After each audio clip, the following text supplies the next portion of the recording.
This is a special episode of the On Humans podcast, produced together with Warwick University's Cage Research Centre. I'm your host, Ilari Mäkelä. And today we continue the 5-episode series trying to understand one of history's most impactful events, the so-called Great Divergence, the rise of Western Europe and later the US as the richest corners of the modern world. And in the opening episode we heard from historian Kenneth Pomerantz, who explained the rise of the West by focusing on colonialism and on fossil fuels. But what about science? The rise of Europe happens during and after the scientific revolution, and as today's guest points out, it's probably not a coincidence. My guest today is Northwestern University's economic historian Joel Mokyr, a recipient of the 2025 Nobel Prize in Economics. For decades now, Mokyr has been asking economists to take culture and ideas more seriously. Intellectual history is not separate from economic history, and the transformation of first Europe and later the world cannot be understood without understanding the rise of a new kind of culture in first Europe and later the whole world. Or so Mokyr thinks. But how much did science actually help the Industrial Revolution? And how much praise do Enlightenment thinkers really deserve, given their entanglements in slavery and colonialism? I'll let Joel Mokyr give you his answers. I hope that you enjoy this. If you do, you can also find plenty more material, including an essay that summarizes this conversation, at our series page. Link to it is in the show notes. And do subscribe to the podcast to get all of our upcoming episodes too, where amongst other things we turn the angle from Europe to China, Japan and India, tracing the path to the modern world with as much balance and breadth as we can. But now let's begin with Joel Mokyr.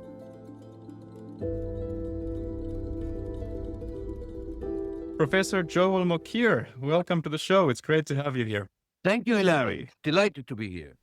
What is the Great Divergence and how did you get interested in the topic? Everybody's interested in this topic, you know. It's one of those things about which the great economist Bob Lucas once said that once you start thinking about it, it's hard to think about anything else. Because this is, of course, the planet on which we all live. And we all know that in this planet, there are some parts that have become very rich and some parts that have not become very rich. And that basically is what the Great Divergence is all about. Now, I should add maybe, which is kind of something that hasn't been made very commonplace, and that is that in our new book, we actually speak about the Great Reversal and not the Great Divergence. Because when you think divergence, you think about, two areas that start at the same point and then one goes one way and the other goes the other way. That isn't exactly what happened. It's much more like a reversal. That is to say, when you look at the world, say, around the start of the second millennium, around 1000, then Europe is a barbaric, backward, illiterate, poor area, whereas China, and equally, I think, the Middle East, are rich, sophisticated, literate, way ahead of Europe in almost every dimension you want to think about it. And if you then move ahead 900 years and go to 1900, basically it's the other way around, right? Europe is miles ahead. They do whatever they want. They occupy, they plunder, they, gunboat, whatever it is. They essentially are the dominant civilization, and China and the Middle East are struggling. And so at some point, these trajectories crossed each other and the Europeans reversed the position. And so a lot of people ask that question, how did this happen? Why did this happen? When did it happen? And so on and so forth.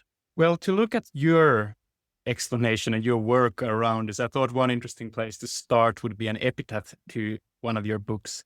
I believe this was to the Enlightened Economy, which is from David Hume. And I won't quote it in full, but a section of it is that we cannot reasonably expect that a piece of woolen cloth will be wrought to perfection in a nation which is ignorant of astronomy. Why this section? What does it tell us? And where does it lead us? I didn't expect that, but that's a really way they're putting it. But look, here it's like this, ever since human civilization started, people have been using tools and they have been using what I call techniques. And techniques are basically recipes, right? So basically you do this in order, if you want to have a piece of iron or bake a bread or, grow a cow, here are the things that you have to do. But for thousands of years, humans did things without having any kind of notion of why these things actually work. And if you don't know why things work, A, it's very difficult to improve them, and B, you don't actually know what does not work. And so a huge amount of mental energy has been dedicated over the years to do things that don't work. For instance, build a perpetuum mobile or make life infinitely long, create immortality and other such things. And as soon as you start understanding why things work and understand and get the underlying physics and the underlying chemistry and the underlying biology and whatever, it's much easier to improve them, and you don't waste time trying to do things that don't work.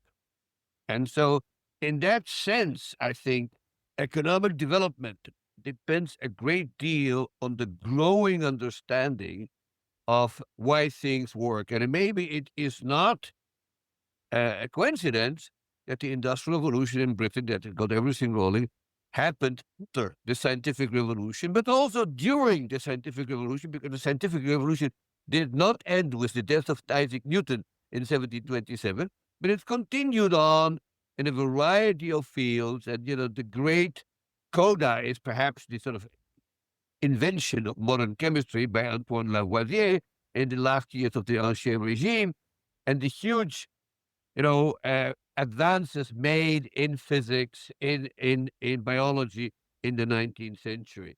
And so you never fully know why something works, right? You can always dig deeper and say, well, this is how it is, but why is it so? We don't know. But once you understand these laws, okay, and once you understand the regularities in natural phenomena, you can manipulate them and harness them to your own needs. And that's what we have basically done forever, but the acceleration in that process took place at some point after so-called the Middle Ages were over. I mean, the Middle Ages were over is a terrible expression, historians will kill me for that, because, the Middle Ages, of course, are a complete invention.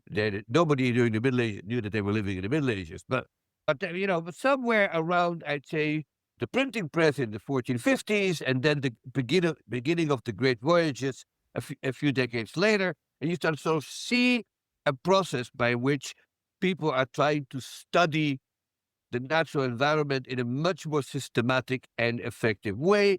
And they come up, and this is very important, with the tools to do so, okay? So in the 17th century, we see the development of telescopes, we see the development of microscopes, we see the development of vacuum pumps, and at the end of the century, mathematical tools, calculus, and so on and so forth. So people prepare the tools to study the nature, and with those tools, they developed their scientific understanding, including astronomy, which, had its uses even then.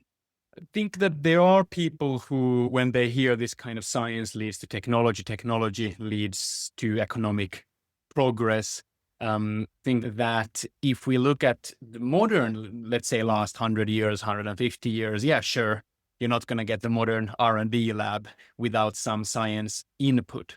But unfortunately for your theory, they would say this is not what we see back in the days, in the earlier stages of industrialization. And I think that you had plenty of examples in your work of where there is this overlap. And I thought instead of going through them all, maybe one example that we could tease apart a little bit is the relationship between Joseph Black and James Watt, which of course relates to the most iconic machinery of the Industrial Revolution, the Watt steam engine. So what's the story of Joseph Black and James Watt? Who were they, and how does this relate to what you just said earlier? Well, I think everybody basically knows who James Watt was. And it's also important to point out who he was not. He was not the inventor of the steam engine. I mean, a lot of people believe that. That's just not true. The first steam engine was put in place in 1712 in a place called Dudley Castle, and it was a steam engine using all the principles of the steam engine. And what Watt did was to essentially adapt it to industrial uses, because the first steam engines were so inefficient that it could only be used in coal mines to pump out the water.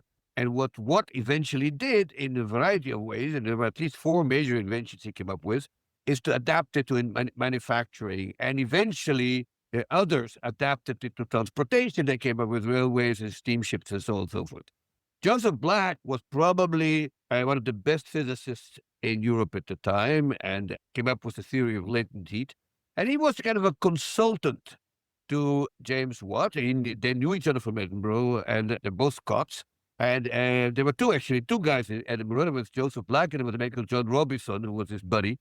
And they were among the leading physicists of their age, and Watt continuously consulted them. And in fact, the notion that inventors and industrialists and manufacturers should consult people of science actually ripened in the age of enlightenment. And this isn't just James Watt. There are other cases as well. Josiah Wedgwood famously wrote a letter to Antoine Lavoisier asking him something about some chemical issue he had with his pottery factory. We don't know if Lavoisier replied because that letter is either never written or lost. We don't know. But here's something worth pointing out, Hilary, and that is that even though Black was probably one of the premier scientists in Western Europe at the time, they actually had it wrong. They did not understand the principles that made a steam engine work. That was only first, developed in the middle of the 19th century by what we call today thermodynamics. Now, the earliest essay in thermodynamics was written in 1825 by a Frenchman called Sadi Carnot. But that was very difficult to understand, and it didn't really take off until the middle of the 19th century. So by 1860, we understand what makes a steam engine work. Before that, the theoretical basis of it was very poorly understood. And so it's been often argued, I think correctly, that the steam engine owed as much to science as science owed to the steam engine, because the fact that the steam engine worked stimulated a lot of scientists to figure out why and how it works. And so eventually people came up with thermodynamics, which we may not have had if it wasn't for the steam engine. So you don't really have a simple model in which science drives technology. It's more that they co-evolve and reinforce each other. And in fact, in my 2002 book, The Gifts of Athena, I make a lot out of this. I basically say, look, you get some kind of a positive feedback loop between people who make things and people who know things, so to speak. And as this feedback loop gets stronger and stronger, it will continue to reinforce each other, and the sky is the limit. And I think that's what we're living through today. And so what would you say to the people who then point out to Black's lack of understanding and say that, well, it's very cute that these European scientists were consulting, but they didn't actually have any input, any real help, and therefore it's not really the right explanation? Well, that's too strong. There were a few areas in which Black and Robinson gave some good advice, and those who want to see the details of it, you should consult the work of an historian of technology called Margaret Jacob, who's written about that very wisely. And she points out that not all the advice was bad, and it had to do with latent heat, and empirical regularities that they knew about and that actually work. And the idea of latent heat was actually utilized quite effectively by Watt, and then later on by people who worked on the high-pressure steam engine. But also certain scientific insights that happened in the 17th century, particularly by a man called Evangelista Torricelli, who was a student of Galileo. And Torricelli was the first one to point out that the Earth is surrounded by an atmosphere, that we're living at the bottom of an ocean of air pressure.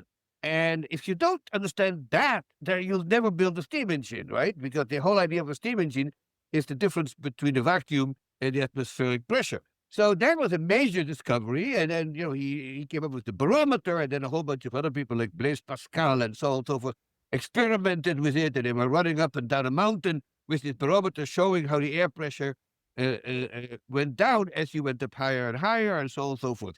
So that's one important insight that we get from the scientists. And the other equally important is the fact that people showed, and this is mostly due to a German guy called Otto von Guericke, who was a burgomaster of the city of Magdeburg. And von Guericke was apparently the first one to build a vacuum machine and show that a vacuum is possible. Now, that seems sort of, again, banal to us. But remember, Aristotle said, nature abhors a vacuum. A vacuum is not possible. people say, well, it's possible. And they had these wonderful experiments which would drive everybody nuts today, which they put a cat inside a vessel and then sucked out all the air, creating a vacuum. And then they all watched the cat sort of slowly dying of suffocation. They were standing around there going, yeah. And I don't think that would be approved today by No, the no, 17th no. The ethics people. committees would not let that pass. I know. But I But think that it is an interesting point, and also maybe to change gears a little bit. I brought in black and white as the starting point, but of course there is a much more general process also, which is not just about some scientists giving ideas to one invention, which is the steam engine, but you also highlight the idea that often is for example called the Republic of Letters. This idea that a lot of Europeans are exchanging ideas, and then you also have the encyclopedia movement and the idea of cataloging, measuring, putting. I mean, the old the Diderot's encyclopedia, for example, it's full of like mechanical drawings and all this kind of, like people are really trying to figure out stuff, I guess would be one way of putting it. Do you think that that's even perhaps more important than the kind of scientific edge? Are they both equally important? How should we think about those two aspects? So there's two things, and you're absolutely right pointing this out.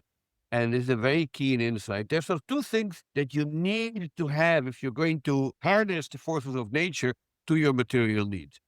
The first is you have to expand the set of knowledge, right? So you have to come up and one day say, well, here are my Newton laws or my, Galileo's laws or, whatever. Here is something that we discovered, and then you write a paper about it. You discover, I don't know, Harvey's circulation of the blood, these are all advances. But then you have to make them accessible. And so I spend a lot of time worrying about access because if, you can imagine a world in which one person discovers a major principle and doesn't tell anybody. Well, if you don't tell anybody, then it's not going to be any good. So the idea is that it has to be disseminated. And the notion of open science emerges with the Republic of Letters. That is to say, when you discover something, you don't keep it secret, but you actually publish it. Now, publication in those days was a bit different than it was today, but essentially you wrote letters to your friends and then they would copy your letter and send it to others, and that's basically that kind of networking is how the Republic of Letters worked. Of course, people wrote all the books and pamphlets and so on and so forth, but you wanted the stuff to be put in the open. And that's still true today. If I come up with an idea, I'm not going to stick it in a drawer and keep it secret. I'm going to try to publish it. And in fact, the whole system, certainly the academic system, but other systems as well, are based on the fact that the more you publish and the more people, pay attention to you, the higher your prestige, the better your reputation, and all kind of good things come your way, including tenure at universities and all kind of other things, right? That is how we incentivize people not only to find new stuff, but then once they have found something, tell everybody. Now, this system is not very efficient because a lot of stuff that people publish is, of course, garbage or trivial. So the system is not perfect, but it works better than anything else. And I refer to this as sort of a market for ideas, right? So what happens is I come up with an idea and I write a paper and somebody reads the paper and says, yes, this is right. And then I've made a sale. And that person had bought something, even though no money changes hands. And then the question is, how open is that market? How competitive is it? And, how effective is it? And so on and so forth. And it turns out that it's not very effective in the sense that a lot of stuff that is persuasive to a large number of people is garbage. So we're living in the United States today in the middle of a completely idiotic debate about the effectiveness of vaccination. That's just one example, right? And so it would seem that the evidence supports very strongly that vaccination works, but we now have a substantial minority of people who are really basically saying, no, vaccination is terrible. Now, you would hope that in the long run, that would not be the case, that, it's something that is patently false, like the so-called scientific ideas of our current Secretary of Health and Human Welfare, that these will be driven out. But unfortunately, that's not the case. And there's a very big question whether modern communication technology is actually better at this, at driving out bad ideas than past technology. So when these encyclopedias that you're talking about, and there are many of them, and I discussed them at great length in various places, when these come out, I would say a considerable amount, a number of essays just have it wrong. There's all kind of sort of weird theories that now have been long discarded, like phlogiston and calorie and all kind of other things that were eventually refuted. So that market doesn't work very well. But it's all we have, Ilari. That's the problem. Well, let's look east a little bit then to the question of China. If we focus on the Republic of Letters, on science, then we would have to ask, of course, the question of, well, why not there? Why not in China? And there are a couple of things I think you point out, for example, that I had never thought about before, but that one of the absolutely essential conditions for this Republic of Letters in Europe was a good postal system, which only emerges in Europe around 1500s due to various interesting details we don't need to go into now. But of course, in China, they also had a good postal system. In China, they had a long tradition of technology, etc., etc. So maybe the encyclopedia point can help us here. It's not that the Chinese did not write encyclopedias. Perhaps one of the most famous ones is Song Yingxing's Tiangong Kaiwu. I don't actually know. How is that translated to English? I don't know. Well, people can find it. I'd have to look it up. Written in the 1630s. It's something like... Yeah, under the late Ming. Yeah, under the late Ming in the 1600s. There was another one in the 14th century under the early Ming, and there was one in... I mean, they wrote encyclopedias, but these encyclopedias were not widely disseminated, and then remained basically the property of the emperor and his circle. And I think that is where one of the great differences is between China and Europe. Not the only one, but a very big, important one. And I pointed this out many years ago in 1990, and I still think I've got it right. And that is the Chinese were very good at science. They were very good at mathematics, different kind of mathematics, but they were good at it. But the problem is that almost all of the advances and all the dissemination happened within the Chinese imperial bureaucracy or the mandarinate. And almost all the major inventors that we know, and we don't know all of them, but major inventors in China were essentially bureaucrats. They worked for the emperor and they had to report to the emperor. And that worked actually quite well under the Song dynasty in particular.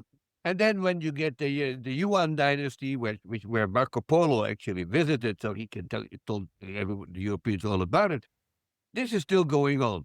But as the Ming and later on the Qing come to power, the emperors lose interest. And, so why they lost interest is probably has to do with the fact that they were trading off stability for progress. They said, we don't want progress, we're happy out today, but we want stability. And, new technologies sort of muddy the water and make waves, and we don't want that. In Europe, almost all scientific advances and technological advances were carried out by the private sector. The public sector governed some kings and some emperors were patrons of science and technology, but basically they farmed it out to these guys and they let them do whatever they want, right? So you get somebody like Galileo, and he spent much of his life as a sort of court scientist at the court of the Grand Duke of Tuscany. But basically, they didn't tell him what to do, except toward the very end when he got into trouble with the Inquisition. But that's almost a side story. But for many years, he was doing whatever he wanted, and nobody told him what to do. He just got protection by the Grand Duke, and other kings and emperors did the same thing, largely because it was a matter of prestige. But it isn't that they were doing his will. And so any government that decided that they didn't like this stuff anymore, as happened in some places, basically all they would get is somebody would take his suitcases and go somewhere else. And of course, that happens a lot. That, I think, is a huge difference, because at some point, the Chinese emperors turn off the light switch and they don't want it anymore. So, the famous example that people know is the famous Admiral Jing He, who did what the Europeans did, half a century later. They started to navigate, far away countries. But at some point, the emperor said, this is costing me too much money. And that was it. And eventually, they don't know how to make these huge ships anymore that Jing He used. And they don't really seem to care very much.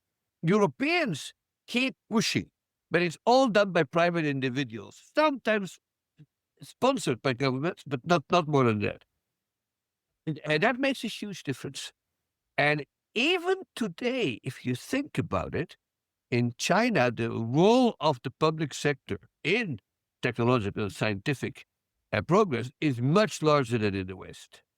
Remember one thing, China has a well-functioning, sophisticated bureaucracy long before the Europeans had it. And in some ways, that may have been a disadvantage because the government was doing too much. Whereas in Europe, despite Louis XIV's famous declaration that he was the state, in fact, government is much less absolutist than in China, in large part because it's fragmented. And so if the government did something you didn't like, you picked up your suitcases and you left. It's a very interesting point.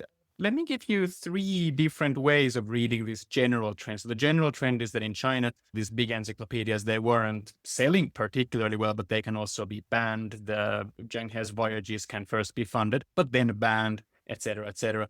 There are 3 ways, I think, to read this. One of them you hinted at. The one is just that the Chinese state was able to do it because it was much bigger. And this is the classic idea which goes under terms like Balkanization in Europe, that just the fact that the European map has a lot of these peninsulas and mountains and whatever, it leads into fragmentation, and that leads into the fact that no one has too much power. So that would be one reading. Theory 2 would be that it's not just that Europe was fragmented and therefore each monarch had less power, but because of the Enlightenment, partially, or whatever reasons, the Glorious Revolution in England being often a case in point, there is a reduction of the power of monarchy, especially in Britain. You actually have had a very good quote about this. You suggested that often the main enemy in history of economic success was some kind of bully somewhere. And then you say, quote, in the 17th century, British society became unusually good at restraining the greatest local bully of them all, namely the king, unquote. Theory 3 would be that the Chinese had different values. In some sense, they just weren't so interested. There's this great encyclopedia. Okay, the Europeans, for whatever reason, are like, okay, well, this is going to sell well. Let's print it out. And in China, it's not a sales hit. So it's not that they failed. They didn't actually want the same things in the first place. And so if you take these 3 theories, one is this kind of Balkanization, diversity. You can pack your bags in Europe.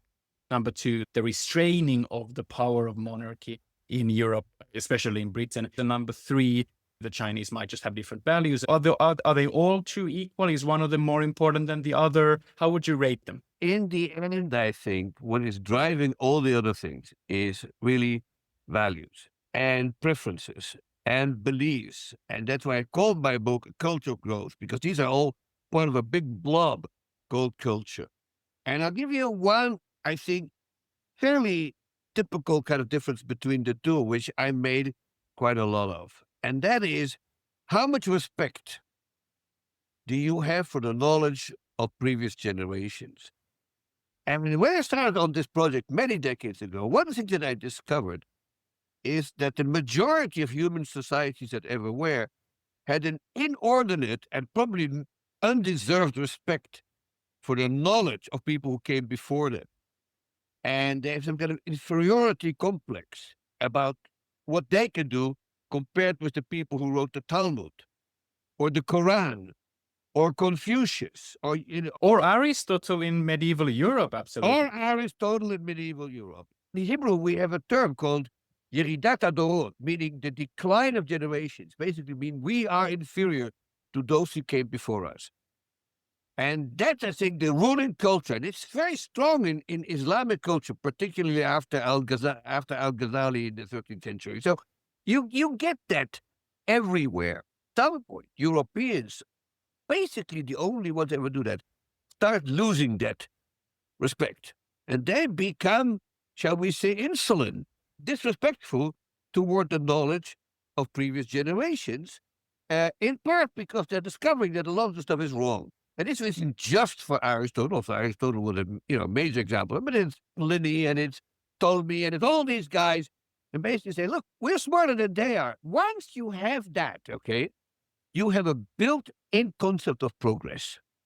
By, I think, 1700, essentially, this sort of iron grip of the knowledge of the past is gone. People still read, Greek literature. They still admire Cicero and they admire Aristotle's philosophy and they admire obviously Euclid's geometry, but they can do better and they know it.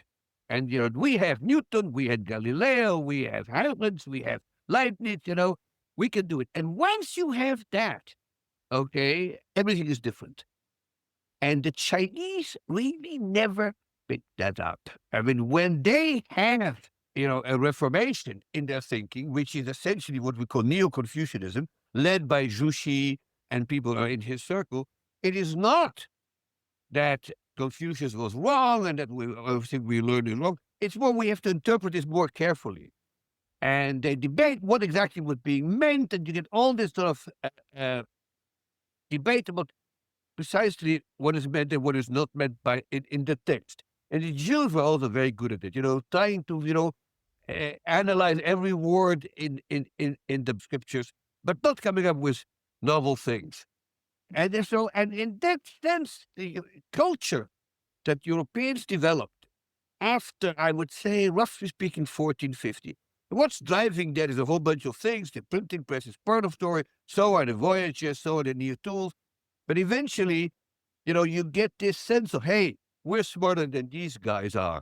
And today, this is so true a fortiori. My wife, who is a biological scientist, basically says that by the time a paper is published, it's obsolete because you read it in draft form and then you pick up the idea and you run with it. Anything published 10 years ago, nobody even reads it. In economics, it's the same thing. 100 years ago, you couldn't get a medical degree if you hadn't studied the history of medicine. Today, they don't know anything about history of medicine. They wouldn't know Hippocrates from Galenus. That description of European culture, I think, is actually quite easy to see this kind of change in viewpoint. And that's exactly what, I did my undergrad in philosophy, and the time that I was spending trying to understand kind of Enlightenment thought, the whole way that it was framed often when it started making sense was in this way of, no, don't listen to just what the past said, try for yourself. That resonates with me very well. I think it will resonate with a lot of listeners. But of course, there is a potential worry here that we are focusing on the positives, because many people here today would welcome that as a broadly positive trend. But of course, the rise of Europe during this time is not only entailed by positive cultural trends. For example, Kenneth Pomeranz, in his book, The Great Divergence, he focuses not only on fossil fuels, but also on colonies. He has his particular story about why the colonies matters, but probably anyone who we will talk about this topic will at some point ask, hold on, what about colonialism, imperialism, resource extraction, slavery, for example? And actually, so I started this conversation with the Hume epitaph, and I said that I'm not going to quote it in full. The full one would have actually ended that we cannot reasonably expect that a piece of woolen cloth will be wrought to perfection in a nation which is ignorant of astronomy or where ethics are neglected.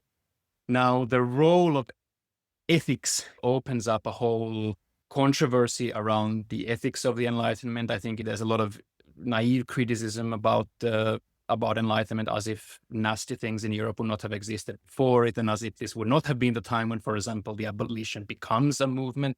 That said, Hume himself, he wrote very nasty things about non-Europeans, people of color. Voltaire was financially very entangled with the human trafficking across the Atlantic. And so there would be people who would say something like, sure, inventions are interesting, inventions are important, but why should we focus more on the invention of cotton spinning and not, for example, on the enslaved people producing that very cotton on colonial acres? So what do you think of that pushback? It's not really a pushback. Nobody in his right mind would deny that these things happened, that they were bad, that they were unethical. I don't think that the Industrial Revolution or the Enlightenment or anything turns people into angels. There were nasty people then, there were nasty people today, there were nasty people in the Roman Empire and in ancient Greece and in ancient China. I mean, people do nasty things, and you could argue, and I wouldn't disagree that if you give them a stronger technology, the capability of doing nastier things is enhanced, just as the capability of doing good things. Technology is always like that. Uh, Nobody has ever argued that the people who came up with the Enlightenment were nice or even democratic. Their whole ideas of democracy were very different from ours. That's not my argument, and I don't think really a lot of people still believe this sort of naive view of the Enlightenment. For me, what counted in the Enlightenment is the notion of a belief in progress, which suffuses the Enlightenment thinking. Now, progress for whom, right? For people like David Hume, and in his own way, Adam Smith, and in his own way, Diderot and Turgot and Condorcet, all these people, they had a certain group in mind, which was not all of humanity, okay? So some of them would include women, some of them don't, some of them would include people of their religion only. Jews wouldn't be counted. Others said, no, Jews should be in there. People would argue about that. It remains a fact that one of the products of the Enlightenment, although it took a long time, was the abolitionist movement, and eventually slavery disappeared. It took a lot longer than we should have, certainly in certain areas. But these were not angels, and they weren't even necessarily nice guys, but they believed in certain kinds of progress. As an economist, I am particularly interested in material progress. And the fact of the matter is that the Enlightenment gave us a whole slew of things, and they solved a vast amount of technical, pragmatic, practical problems that improved life on Earth.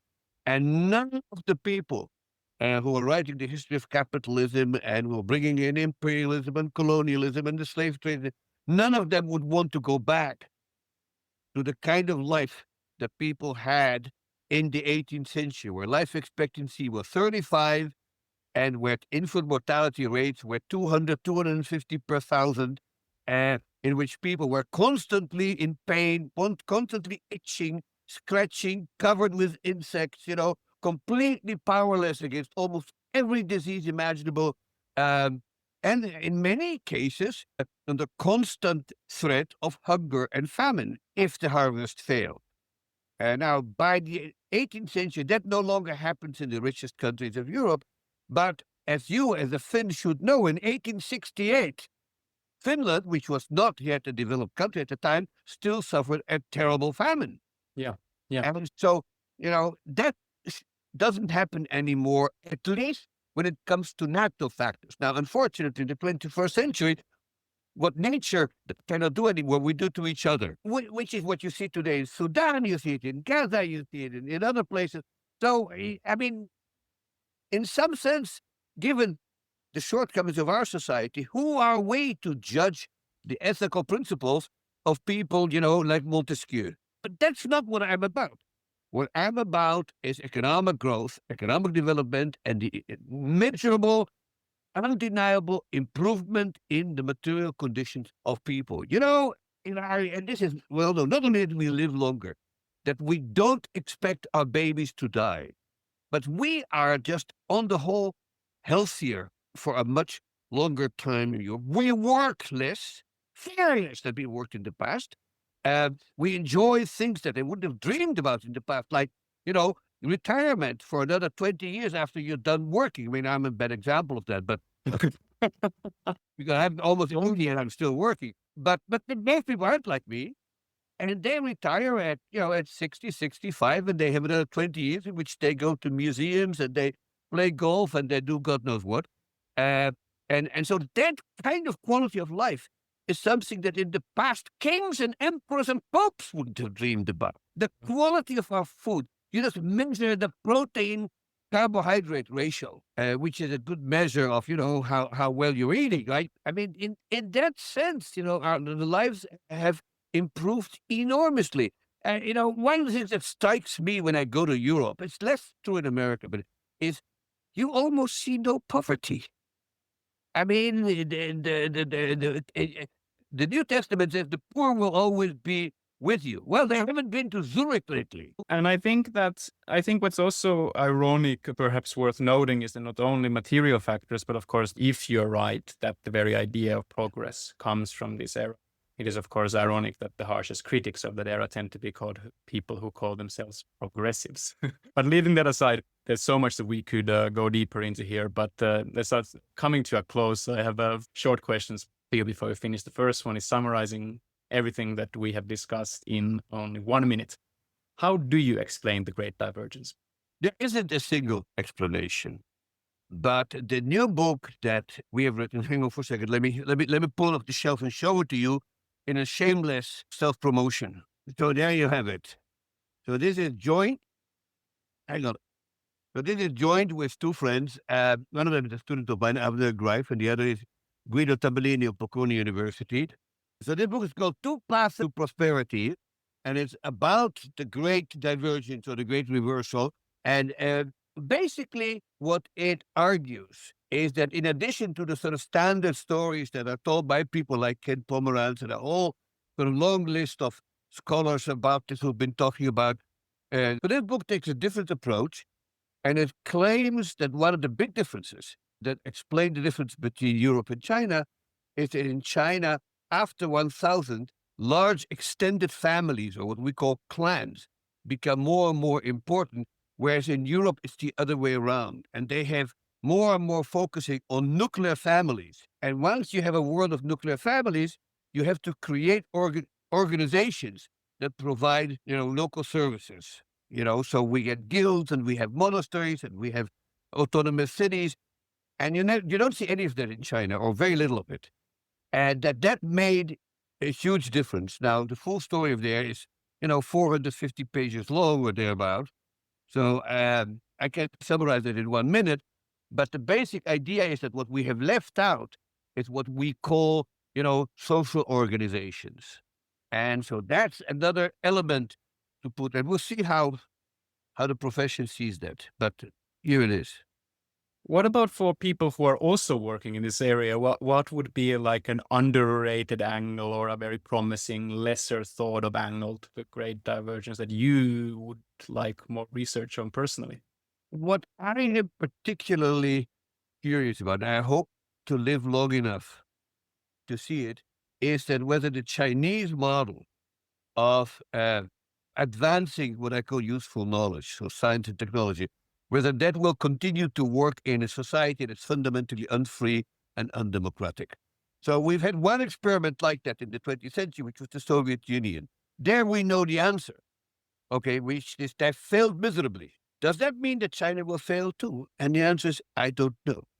Xi Jinping isn't like Stalin, and they don't have any Lyashenkos there, as far as I know to date. So we'll have to see how that plays out. But if it works for them, and China will surpass the US in terms of its technological leadership, as they seem to be trying very hard, whether perhaps we don't need many of the political institutions that we owe to enlightenment, as long as we keep the idea of progress going, which the Chinese now have adopted wholesale, and they're working, developing things. You just look at the difference in their policies vis-a-vis climate change compared to the miserable performance of the United States. And you get an idea that they have a much stronger idea of progress than we do. And so it's possible that their system will work. And I find that fascinating. And I want to live to be 140 to be able to write another book saying whether this worked or not. But that's not terribly likely. So my next question was going to be, will we live through a great convergence? Well, we'll see. The world is always going to be unequal in some ways. Some areas will have an advantage on other. On the other hand, what you should keep in mind that in our own age, when something is invented somewhere, it is invented everywhere, because knowledge spreads at a blinding speed. In the Middle Ages, it would take 100 years or more. It took 400 years for paper, which was invented in China, to make it through Central Asia, through the Islamic world, finally to arrive in Italy, okay? Now, any advances in material science or in anything else, you put it on the internet, you publish it, it's available everywhere. And so that means we're living in a very different world. Whether people will be able to take advantage of the new knowledge remains to be seen. Okay, my final question is, how has all your work shaped your outlook on our future? Well, it's not just my work. I'm a citizen. I read the newspapers. I follow the news obsessively, I would think. It's probably a good way of saying it. My wife and I spend a great deal of time watching the news, reading newspapers, things like that. We're very keen on what's happening, not just in the US, but worldwide.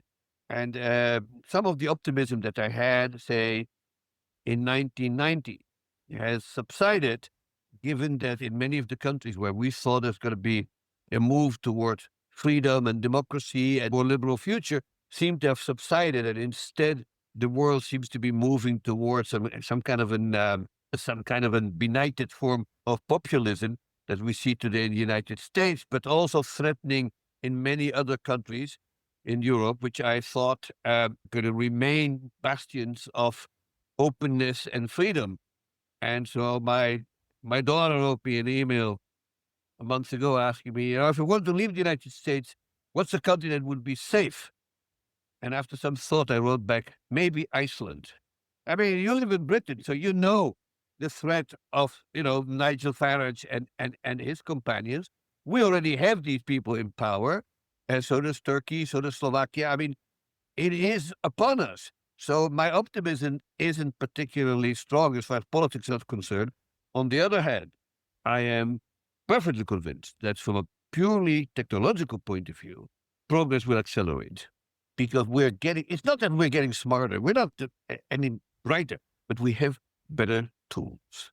That's what counts. And AI is just the latest incarnation of these tools. It's an incredibly powerful tool, but compared to what we had before, the computer was just as discontinuous and discrete a jump as AI is, and God knows what comes after that. Professor Joel Mokyr, thank you so much for your time today, and congratulations on a very well-deserved Nobel Prize. Thank you. This was great fun, Larry. Okay, so that was it for today. Thank you for joining us. This episode was part of the Great Divergence series produced by Warwick University's Cage Research Center in collaboration with On Humans.